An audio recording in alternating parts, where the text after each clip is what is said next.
I'm Kim Knowles. I'm a policy specialist at Prairie Rivers Network, and I'm joined by my friend and coworker, Amanda Pankau.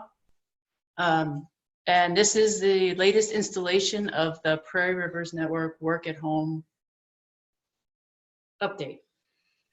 This is Lovey. He's about 4 months old.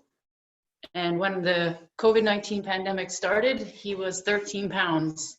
Now I think he's, I don't know, 35? Okay, see ya. Bye, Lovey. Hey, Amanda. Hey, Kim. How you doing today? Pretty good. We thought that we would tell you a little bit about our work, specific aspect of our work, which is called community solar. Amanda and I both work in this field in a little bit different ways. So I was going to start with asking Amanda a few questions and see where we go from there.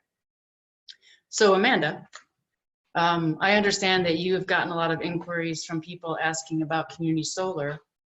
Is this something you're working on? Yeah, so over the last several months, people all over Illinois have been getting mailers and seeing online advertisements about community solar. And PRN, myself, have received a lot of questions about these offers, folks wanting to know if they're legitimate, if this is a scam. And so we're just trying to help get the word out about the benefits of community solar. We've done things like update our Prairie Rivers blog with some more information, and then looking for other ways like today's video to share more with people. Can you tell folks what is community solar? Some people may not have heard of it. Yeah, so community solar is a brand new subscription-based solar program that was created by Illinois' Future Energy Jobs Act. And its goal is to make solar more accessible. So it's designed for people like renters or folks with limited incomes or shaded roofs, or who otherwise might not be able to go solar on their home or place of business. I've heard it called like a community solar farm. Can you like just kind of describe it a little bit? What does it look like? How does it work? Yeah, so you might call it a community solar farm or a community solar garden. It might be a large ground mounted array, or it might be on a very large roof. So community solar is a program where you're going to pay for a subscription to be a part owner in a community solar farm. And then through a process known as virtual net metering, the actual owner of that farm is going to report the output of your portion, your subscription, to your utility company, and then the utility company is going to add credits to your electric bill. So your payment to the community solar farm will vary depending on the company. It might be monthly, it might be yearly, or it might be a one-time payment. So community solar is like a farm, and then they're like, I think maybe people might be more familiar with rooftop solar. Can you talk a little bit? You may have already touched on this, but like, how are they different? Yeah, so with rooftop solar, you're going to put solar panels on your own roof or your place of business. This is something we refer to as distributed solar or distributed generation, DG. And that solar is going to flow right into, your power usage. So with a community solar farm, these community solar farms are off-site. And despite that name, community solar, it might not even be in your own community.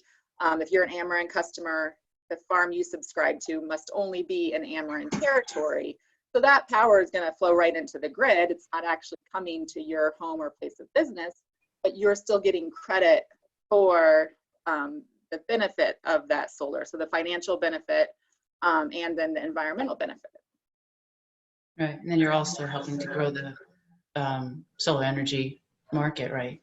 Yeah, and Help Me Illinois has a goal to have 25% of our energy from renewable sources by 2025. So you're helping contribute to that goal. So something that I'm going to talk a little bit. I work in community solar, but in a special low-income program. But a question that comes up a lot is, well, what if I move? So you buy a subscription, and what if you move? What happens to your community solar subscription? Or if you just change your mind and don't want to do it anymore? Yeah, so different companies, I think we're seeing, are handling that differently. Some companies I've seen have no cancellation fee, but you need to give them a few months notice. Other companies might have a small fee to cancel, but if you can find someone to take over your subscription, then they might waive that fee. So it's going to vary company by company, but it's certainly something you're not signing up and stuck with. I didn't even look at that when I signed my contract. I guess I should have.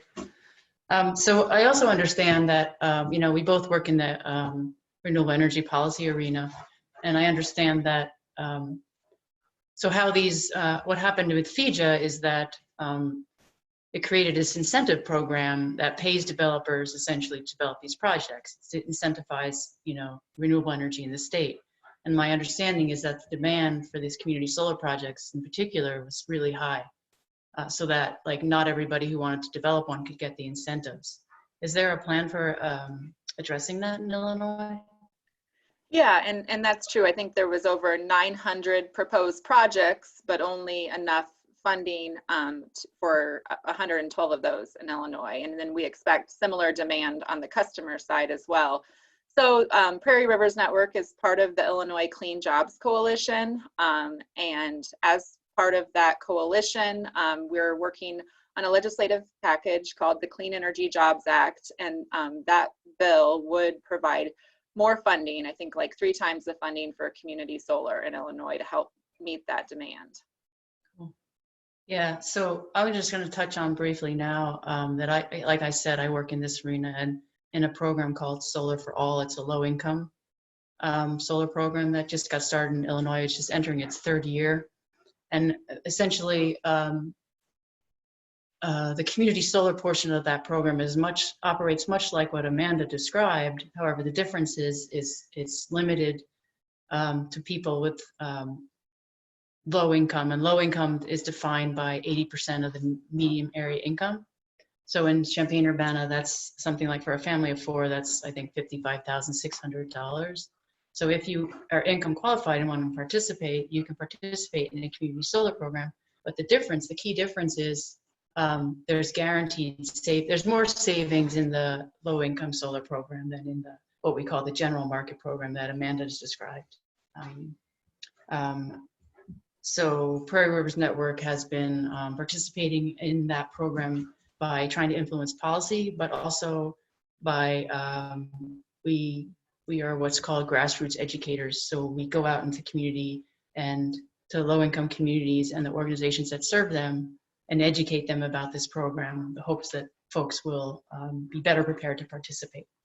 So probably have to wrap it up here soon, but I did want to mention that the legislation that Amanda mentioned, CEJA, Clean Energy Jobs Act, also has provisions to increase the funding for Solar for All. So can we tell folks what they can do if they want to find out more about community solar?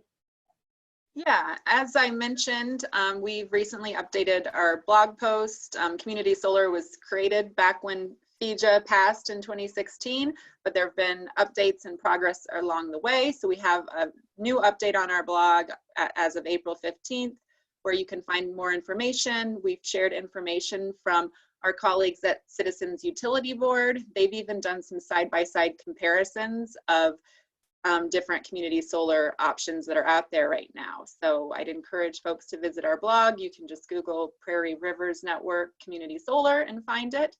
And thanks all for tuning in, and hope everybody is healthy and safe at home. Take care, everyone. Thanks for joining.